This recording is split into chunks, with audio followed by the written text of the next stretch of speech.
Kita buka update Jatim dengan informasi yang pertama, pemirsa. Diduga gelapkan uang deposito nasabah hingga puluhan miliar rupiah. Salah satu bank di Kota Batu dilaporkan belasan nasabah yang tidak bisa menarik uang deposito sejak tahun 2024 lalu. Total dana yang masih tertahan dari 14 korban mencapai 13 miliar rupiah. Komisaris dan direksi dilaporkan pihak kuasa hukum para pelapor, yakni dengan dugaan tindak pidana penipuan dan penggelapan pasal 378 dan 372 KUHP. Kasus dugaan tindak pidana penggelapan dan penipuan hingga 13 miliar rupiah terjadi kepada puluhan nasabah salah satu bank di Kota Batu, Jawa Timur.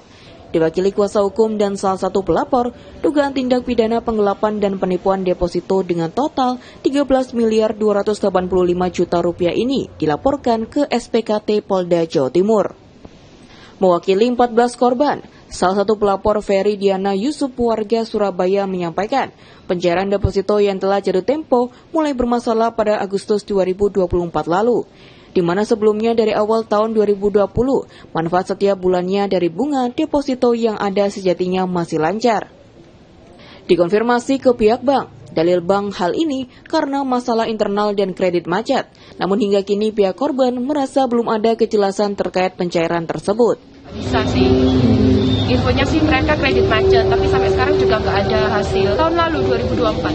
Oh, baru ya? Baru.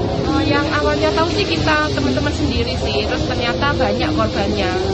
Punya saya pribadi 251 juta. Mulai 2020 saya malah. Jadi udah lama sih. Di awalnya kan ditawarin untuk BPR, cuman kan sebelum masuk kita udah cross check kan untuk OJK sama LPS dan memang bank itu terdaftar. Kita cek juga ke Batu, memang ada banknya juga. Udah jadi masuk aja. Selama ini sih lancar, cair bunga juga lancar. Kebetulan tahun kemarin Agustus saya udah jatuh tempo mau tak cairkan nggak bisa cair. Mewakili 14 korban di mana korbannya berasal dari kota Surabaya, Sidoarjo, dan Jember. Pihak kuasa hukum tegaskan telah lakukan somasi pada 7 Maret 2025 lalu, namun belum ada tindak lanjut hingga kini. Ambil sikap, laporan ke SPKT Polda Jatim dilayangkan dan memproses kasus ini ke ranah hukum. Tindak pidana penipuan dan sekaligus pencucian uang, penggelapan dan juntuhnya pencucian uang. Penipuan, penggelapan, juntuh pencucian uang. Untuk total penipuannya berapa? Yang kami dikuasakan ke kami 14 orang dengan total kerugian 13 miliar 285 juta 250 ribu rupiah.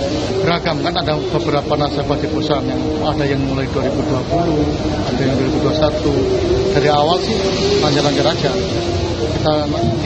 Kita setor ke PT BPR, bunga cair, terus top up, jatuh tempo top up, top up, sampai terakhir yang nggak dibayarkan itu mulai 2024. Dari semua 14 klien yang kami wakili, 14 orang total deposito yang belum cair itu 13 miliar sekian tadi.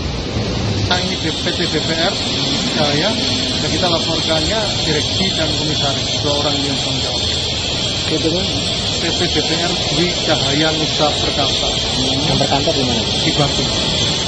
Tegas, pihak komisaris dan direksi selaku pihak yang dinilai bertanggung jawab dalam kasus ini resmi telah dilaporkan ke SPKT Polda Jatim. Kuasa hukum mewakili 14 korban berharap kasus ini bisa diusut secepat mungkin, di mana kerugian yang ditimbulkan bagi para korbannya terbilang besar mencapai 13 miliar rupiah.